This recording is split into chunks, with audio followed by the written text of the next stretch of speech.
আওয়ামী লীগের লকডাউনে কোনো মানুষ নেই বলে মন্তব্য করেছেন বিএনপির যুগ্ম মহাসচিব শহীদ উদ্দিন চৌধুরী অ্যানি।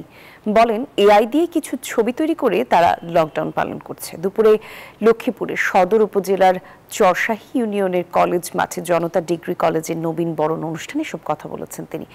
এ সময় তিনি আরো বলেন, কিছু নেশাগ্রস্ত শৃঙ্খল ছেলেদের টাকার বিনিময়ে তারা ব্যবহার করছে।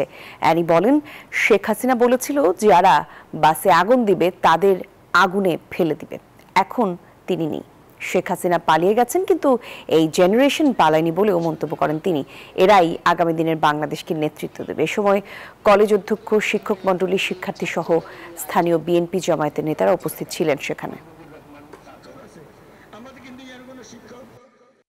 যারা লকডাউন করছে মানুষ নাই, ওই যে এআই দিয়ে কিছু ছবি টবি দিয়া দেখায় যে তারা লকডাউন করতেছে, বা পয়সার বিনিময়ে কিছু উচ্ছৃঙ্খল নেশাগ্রস্ত ছেলেবেলের দিয়া মেইন রোডে অথবা গুপ্ত হবে অথবা ভোর রাত্রে এসে কিছু গাড়িতে আগুন দিতেছে।